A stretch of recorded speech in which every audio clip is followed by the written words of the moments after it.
Assalamualaikum warahmatullahi wabarakatuh. Selamat siang. Salam sejahtera bagi kita semuanya. Kita lanjutkan perkuliahan kita yang ketiga ya, pada bagian UAS ini. Kita ingin membicarakan sekaligus menelaah lebih lanjut pada perkuliahan hari ini berkaitan dengan apa yang kita kenal dan kita sebut sebagai financial inclusion. Saya kira kalian sudah sering dan bahkan mendengar apa itu financial inclusion. Pada perkuliahan hari ini kita ingin mencoba membahas lebih dalam kenapa financial inclusion menjadi penting dalam satu skema sistem keuangan di satu negara. Kemudian yang berikutnya kita ingin mengetahui konsep-konsep dari financial inclusion dan juga maksud dengan adanya financial inclusion. Dan yang tidak kalah pentingnya, ketika kita bicara financial inclusion, bagaimana kita mengukur financial inclusion dan apa sebenarnya manfaat dari financial inclusion. Itu kira-kira hal-hal yang ingin kita capai pada perkuliahan siang hari ini. Baik, saudara sekalian, kalau kita cermati bersama-sama bahwa berbagai teori menyatakan, bahkan juga kalau kalian ingat di kuliah makroekonomi dan ekonomi pembangunan, maka salah satu bagian penting di dalam pembangunan ekonomi satu negara adalah sektor keuangan. Dan berdasarkan berbagai literatur teori juga menunjukkan bahwa financial inclusion itu bisa mendorong, mensupport adanya pembangunan yang pro-poor dan ujungnya bisa mengatasi persoalan atau mengurangi angka kemiskinan. Sebagaimana kita ketahui bahwa di negara-negara berkembang khususnya persoalan kemiskinan masih menjadi hal yang utama untuk bisa dipecahkan. Oleh karenanya itu, financial inclusion ketika kita lihat salah satu aspek dari kacamata akses to finance, maka ini akan memberikan kontribusi yang besar bagi pengurangan angka kemiskinan terutama di daerah perkotaan dan pedesaan. Kemudian juga bisa memberikan satu kondisi berkaitan dengan kesempatan-kesempatan yang bisa diraih oleh rumah tangga pelaku usaha, sehingga pada akhirnya akan memberikan dampak kepada ekonomi secara perekonomian secara keseluruhan. Nah, saudara sekalian, ada hal yang menarik yang menjadi catatan dari Rosengart. Financial sektor di Indonesia itu ada karakteristik yang kemudian kita sebut sebagai satu paradoks. Yang pertama, memang perkembangan dari sektor keuangan di Indonesia ini lumayan cukup baik dengan berbagai indikator yang sudah saya jelaskan sebelumnya. Tetapi menjadi pertanyaan dan permasalahan, masih juga ada sebagian masyarakat kita yang tidak bisa mengakses jasa keuangan formal utamanya. Jadi satu sisi progresnya bagus, perkembangannya, tetapi masih banyak masyarakat yang belum bisa mengakses jasa keuangan formal. Kemudian kalau kita lihat, banyak juga sektor di small medium enterprises atau sektor mikro kecil yang menghadapi kesulitan-kesulitan, ya, menghadapi kesulitan-kesulitan dalam mengakses perbankan. Bagaimanapun juga mereka butuh capital untuk memulai, untuk mengembangkan usahanya. Ini sudah kita diskusikan ya, kalian ingat pada kuliah sebelumnya.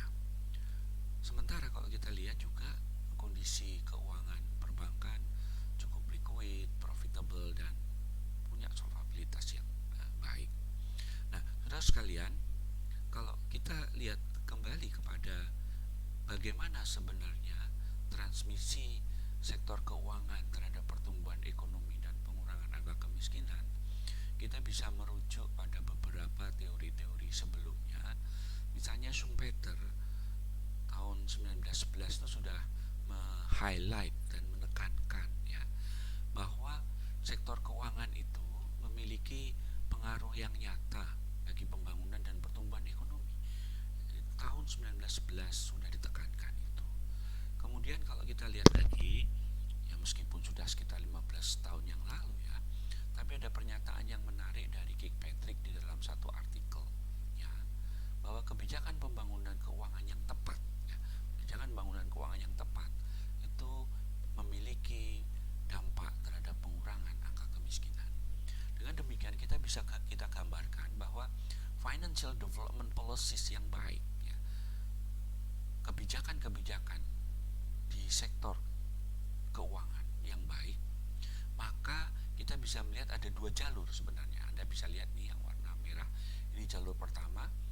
Jadi jalur pertama diarahkan untuk efficient resource allocation, stable financial system, finance for investment ya. Akhirnya ini mendorong pertumbuhan ekonomi dan mampu mengurangi angka kemiskinan. Tapi jangan lupa bahwa ada jalur kedua yang juga harus diperhatikan, yaitu financial services targeted ya. Jadi pembangunan atau pengembangan sistem jasa keuangan itu harus targeted kepada siapa? Kepada small, medium, micro enterprises atau pengusaha mikro kecil dan sampai ke menengah, dan juga the poor, the bottom of the pyramid. Nah, kenapa ini harus targeted di dalam pembangunan sektor keuangan? Karena jalur kedua ini menjelaskan bagi kita kalau dia targeted, maka bisa meningkatkan penyerapan angkatan kerja, meningkatkan productivity dan earning capacity dari the poor. Kemudian juga yang tidak kalah pentingnya bisa mengurangi vulnerability to risk and crisis. Saya kira dalam situasi kondisi COVID-19 ini juga menjadi jelas sekali ya, bagaimana terdampak. Kita sudah diskusikan minggu yang lalu. Nah, pada akhirnya kesemuanya ini akan bisa meningkatkan keberlanjutan dari livelihood setiap orang, utamanya kelompok masyarakat miskin dan micro, small, medium enterprises, dan akhirnya bisa secara bersama-sama mengurangi angka kemiskinan. Nah, ini yang kita sebut bagaimana double track financial development policy itu mampu mengurangi poverty reduction sebagaimana yang dituliskan oleh Kirkpatrick, dan juga bagaimana Schumpeter sudah mengingatkan pada kita semuanya. Nah, tentu menjadi pertanyaan kita semuanya, apa hubungannya dengan financial inclusion? Apa hubungannya dengan financial inclusion? Nah, saudara sekalian, kita bisa melihat bagaimana sebenarnya financial inclusion. Kita akan mulai dari definisi terlebih dahulu ya. Jadi definisi financial inclusion ya, kita merujuk misalnya Alliance for Financial Inclusion, itu menegaskan kepada kita bahwa building a financial system that serve as many people as possible in a country. Jadi bagaimana membangun sistem keuangan yang baik, yang itu bisa memberikan pelayanan seluruh masyarakat yang ada di satu negara. Ya, kalau kita bicara Indonesia, bagaimana jasa keuangan itu mampu memberikan pelayanan saudara-saudara kita dari Aceh sampai ke Papua, dari kota sampai ke desa, dari pegunungan sampai ke pesisir, semua harus tercover ya. Dan yang lainnya dari Center for Financial Inclusion ya, saya berikan beberapa highlight di sini yang berwarna hijau ya. Anda nanti bisa mencermati setiap definisi. Ujungnya kita bisa melihat ada satu benang merah yang kita bisa hubungkan. Ya, jadi yang saya beri warna hijau ini, all people who can use them have access to a full set of quality financial services. Jadi seluruh masyarakat harus bisa mengakses jasa keuangan dengan kualitas yang sangat baik. Kemudian yang lainnya, ease to access, kemudahan akses, availability, dan usage. Ini Sharma, ini salah satu author yang cukup terkenal ya. Nah, jadi ease of access, availability and usage of the formal financial system. Untuk siapa? Seluruhnya. Nah, kemudian yang lainnya, Fernando misalnya, access to a broad range of high quality financial service. Nah, dari keempat aja kita sudah tahu bahwa harus melayani semuanya dengan kualitas yang baik, dan apa? Affordable cost, dengan biaya yang relatif murah. Jangan sampai misalnya orang yang mau menabung hanya 100.000 tapi biaya untuk pergi ke satu lembaga keuangan 75.000, ya, karena biaya transportasi yang mahal dan seterusnya, atau karena aksesnya yang jauh dan seterusnya. Nah, ini bukan kita sebut sebagai satu financial inclusion, ya. Nah, kemudian kalau kita lihat lagi saudara sekalian, World Bank report itu juga menyatakan akses to and use of financial service. Jadi bagaimana mengakses kemudian menggunakan dari jasa-jasa keuangan. Jadi akses dan jasa, penggunaan dari jasa keuangan. Access and usage, ya. Nah, ini banyak sekali, kita bisa lihat lagi terminologi. Lalu misalnya Giovanni Paredes brought access to a portfolio of quality financial product. Kembali, quality financial product, ya. Akses, kualitas, affordable, ya. Biaya yang sangat memungkinkan untuk bisa dijangkau seluruh kelompok masyarakat. Sementara hal ini secara eksplisit menjelaskan juga affordable cost of disadvantaged and low income, income groups, ya. Jadi kalau kita lihat lagi bagaimana definisi yang lain, misalnya Giovanni dan teman-teman broad access to a portfolio of quality financial product. Jadi akses dan kualitas. Kemudian juga yang lainnya sama, affordable cost, ya. Kemudian ditambahkan disadvantage and low income group, ya, kan menegaskan perlunya sinergi partnership, ya, dengan menggunakan teknologi-teknologi yang memungkinkan. Nanti pada kuliah berikutnya akan saya jelaskan bagaimana digital ini juga sangat mempengaruhi financial inclusion. Dan Rangarajan, ya, harus ada proses yang bisa memastikan seluruh masyarakat bisa mengakses tepat waktu dan juga sesuai. Nah, itu kira-kira berbagai definisi, ya, yang berkaitan dengan financial inclusion. Ini lagi yang lainnya juga ada access to suite of quality financial service. Akses dan kualitas, reach everyone, ya. Kemudian Kuhn and Klepper tahun 2012 brought access to financial services without price or non-price barrier. Jadi harapannya akses ke seluruh masyarakat itu bisa juga menghilangkan hambatan-hambatan price and non-price barrier dan seterusnya, ya. Jadi kita bisa melihat banyak definisi-definisi yang disampaikan oleh banyak scholar bagaimana sebenarnya financial inclusion itu, ya. Nah, ini juga Bank Indonesia juga sudah menuliskan apa itu financial inclusion, bahwa perluasan akses perbankan dan berbiaya rendah. Demikian juga hal yang sama, ada satu newsletter Bank Indonesia meniadakan segala bentuk hambatan. Jadi saudara sekalian, kalau bisa saya persingkat, satu, bagaimana akses itu harus diutamakan. Yang kedua, bagaimana akses itu juga diiringi dengan peningkatan kualitas layanan jasa keuangan. Dan juga yang tidak kalah pentingnya, bagaimana seluruh masyarakat bisa mengakses jasa keuangan dengan biaya yang rendah. Dan juga hal lain bisa kita lihat, siapa utama targetnya adalah low group di dalam satu negara atau juga disadvantage groups, ya. Nah, itu kira-kira hal yang perlu kita tekankan. Nah, sekarang apa tujuannya ada financial inclusion, ya?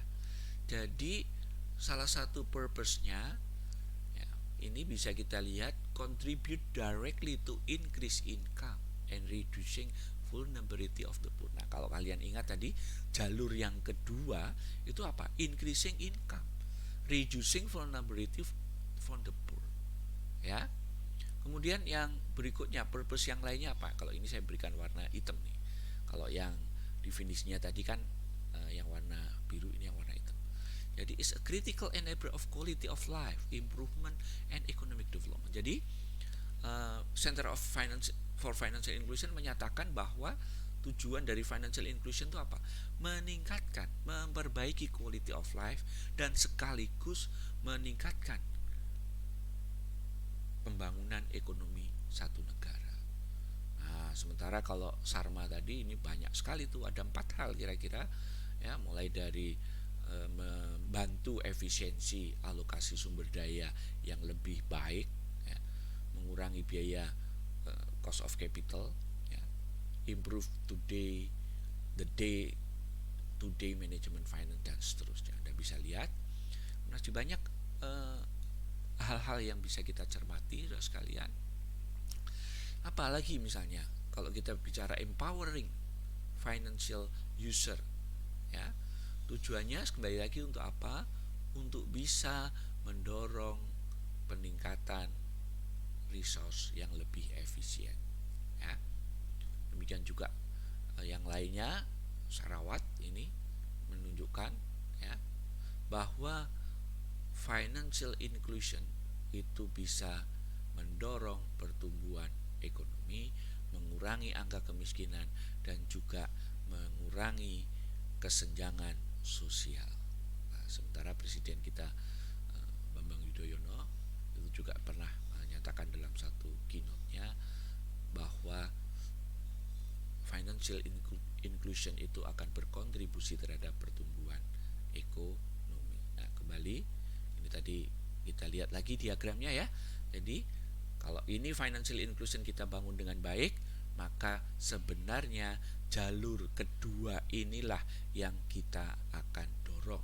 Karena selama ini hanya sebatas kepada jalur yang pertama, jalur yang kedua belum banyak tersentuh. Oleh karenanya dengan financial inclusion ini akan bisa meningkatkan pertumbuhan ekonomi, mengurangi angka kemiskinan.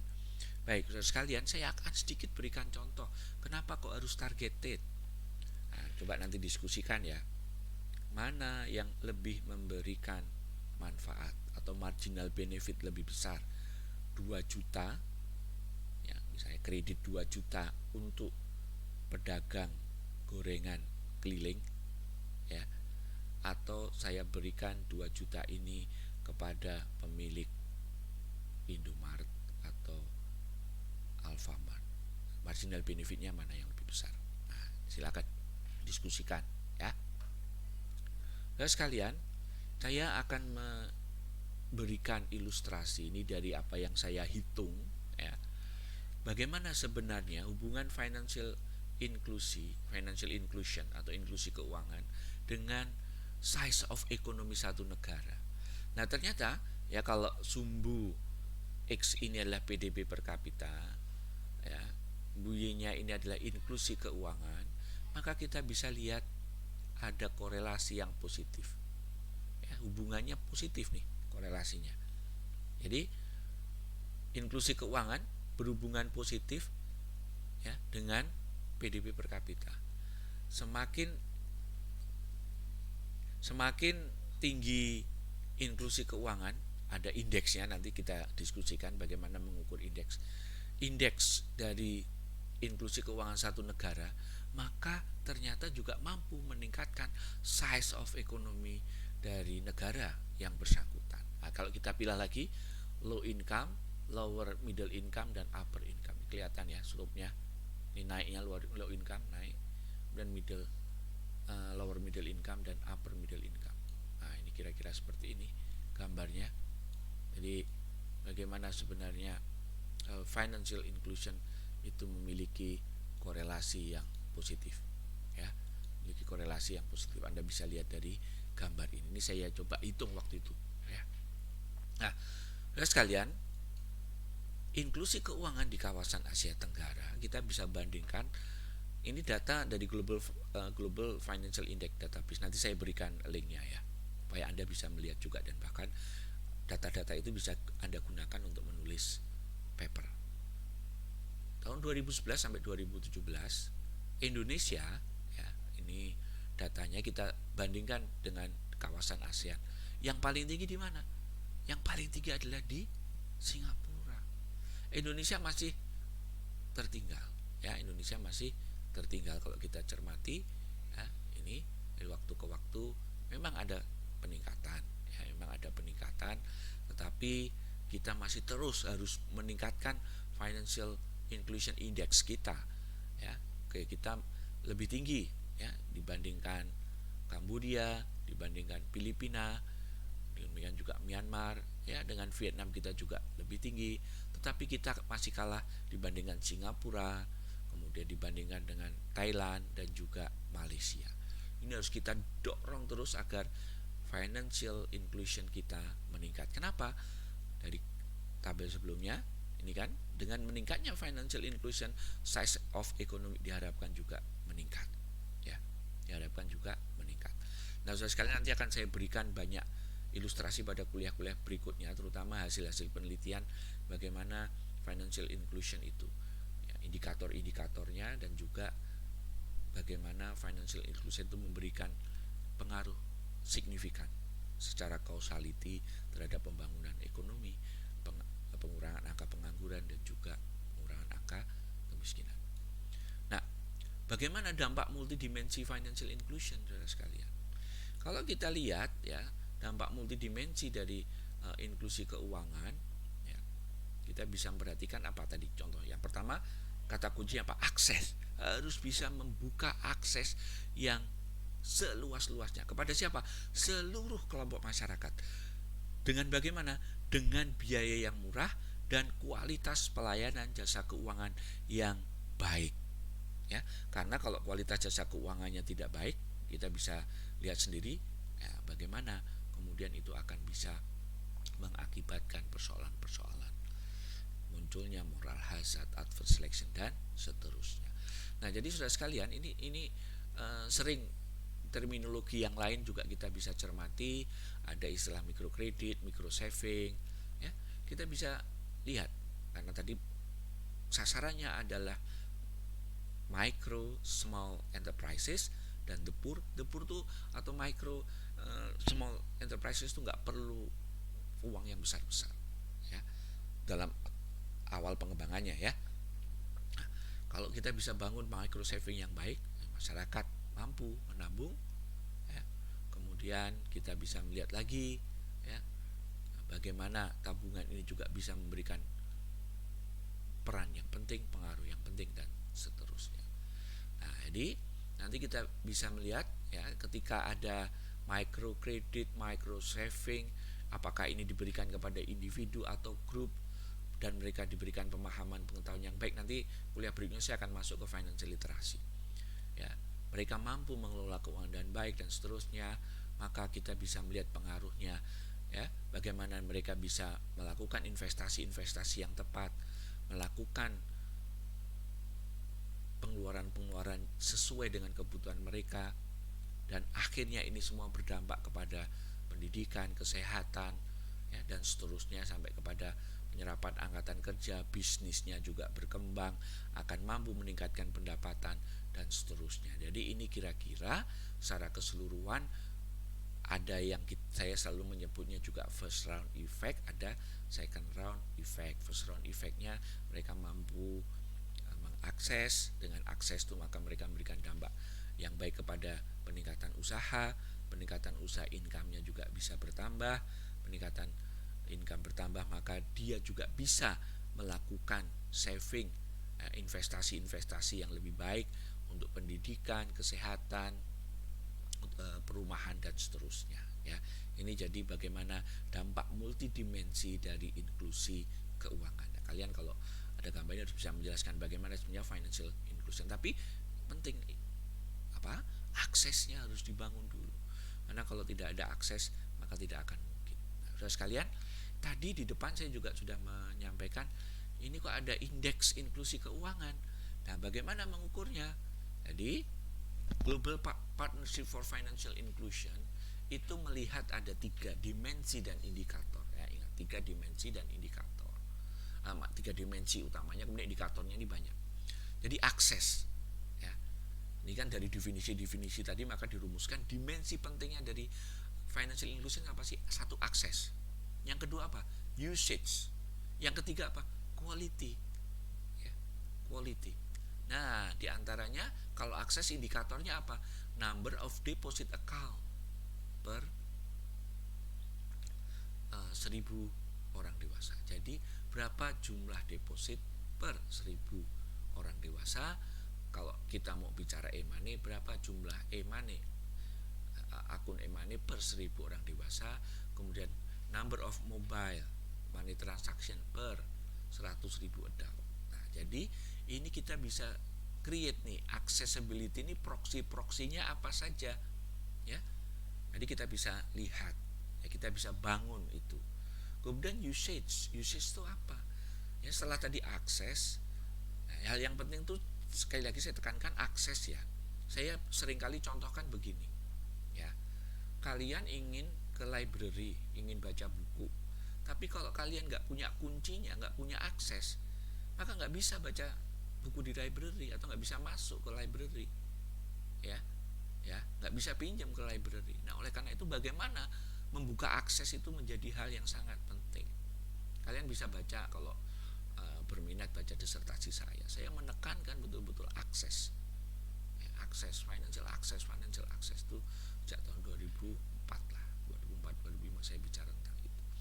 Kemudian usage, number of branches per 100.000 penduduk dewasa. Jadi berapa cabang yang ada per 100.000 orang dewasa. Kemudian juga ini juga satu penemuan yang luar biasa dengan mesin-mesin ATM itu ya, otomatis. Nah, number of ATM per 100.000 orang dewasa itu berapa? Saya kira untuk di daerah perkotaan kita relatif mudah untuk bisa mengakses mesin-mesin ATM ya, mesin ATM. Nah, ini juga menunjukkan kemudahan kan ya. Nah, quality getting credit measure as distant to frontier. Nah, jadi ingat 3 dimensi yaitu akses, usage, quality. Nah, dari indikator kemudian diturunkan jadi indikator-indikator, nanti tentu bisa kita bangun indeksnya ya. Pertanyaan, Pak, mungkin nggak indikatornya ini ditambah? Mungkin saja, mungkin indikatornya mungkin saja ditambah. Nah, kemudian kriteria yang lain ya, kriteria yang lain yang dikemukakan oleh Sharma ini sering juga jadikan acuan, yaitu satu dimensinya penetration. Jadi sistem keuangan inklusif seharusnya memiliki pengguna sebanyak mungkin dan harus menjangkau penggunaan secara luas. Ya, ini sebenarnya sama, penetrasi itu terminologi lain dari apa? Accessibility.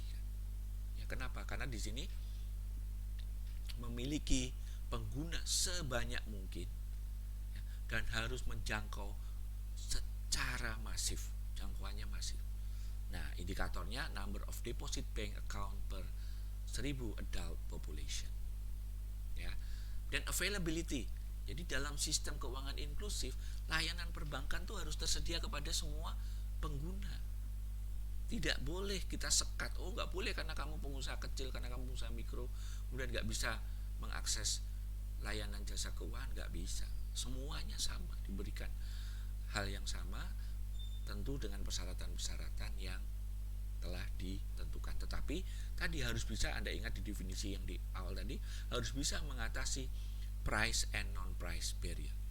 Jadi indikatornya lagi apa? Proksinya, number of bank outlets per 1000 population, kemudian number of ATM per 1000 people population. Nah, yang dimensi yang ketiga menurut Sharma apa? Usage. Jadi faktanya apa? Masih terdapat sekelompok orang yang belum bisa mengakses atau ada hambatan untuk bisa mengakses jasa keuangan. Nah, dengan demikian memiliki rekening bank saja tidak cukup, tetapi bagaimana layanan perbankan juga penting. Nah, ini dihitung atau proksinya apa? Volume of credit and deposit to adult as proportion of GDP. Jadi berapa persentase kredit terhadap GDP, berapa persentase deposit terhadap GDP, dan seterusnya ya. Nah, ini 3 indikator, 3 dimensi yang disampaikan oleh Sharma. Apa itu? Penetration, availability, and usage. Sebelum yang tadi apa? Access, usage, and quality. Nah, kalau kita gambarkan sebenarnya dimensinya seperti ini nih. Ya, 3 dimensi nanti. Jadi nanti dihitung indeks ini dihitung di bobot pembobotnya. Tentu kita bisa memberikan asumsi katakanlah bobotnya ini sama pentingnya antara availability, usage dan penetration ini memiliki bobot yang sama.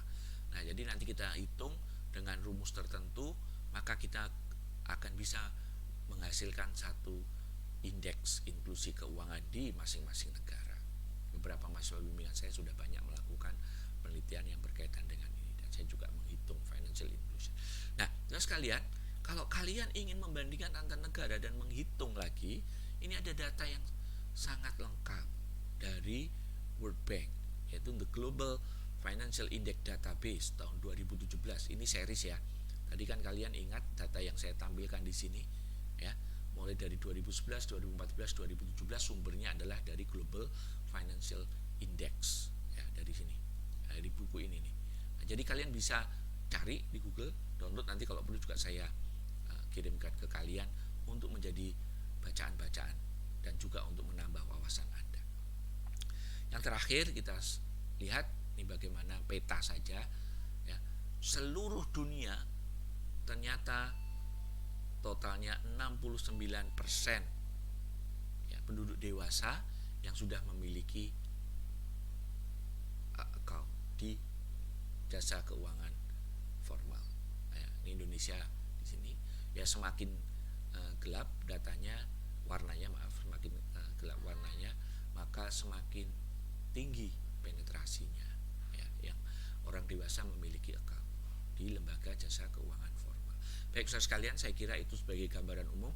Nanti kita bisa diskusikan, karena biasanya kalau kita kuliah face to face tuh saya berikan ilustrasi yang sangat banyak, hasil-hasil penelitiannya, riset-risetnya seperti apa, sehingga kalian bisa memperoleh wawasannya yang jauh lebih luas. Tapi nanti akan saya berikan pada kuliah sebelumnya khusus bagaimana kita melihat hasil-hasil penelitian ini bisa digunakan dan bisa membuktikan. Jadi ingat, apa itu financial inclusion? Kenapa financial inclusion penting? Bagaimana mengukur financial inclusion? Ya, mudah-mudahan dengan penjelasan yang singkat dari saya tadi kalian sudah memahami. Ya, nanti saya berikan hal-hal lain yang lebih menarik lagi pada kuliah berikutnya. Kita buka sesi diskusi. Terima kasih. Assalamualaikum warahmatullahi wabarakatuh.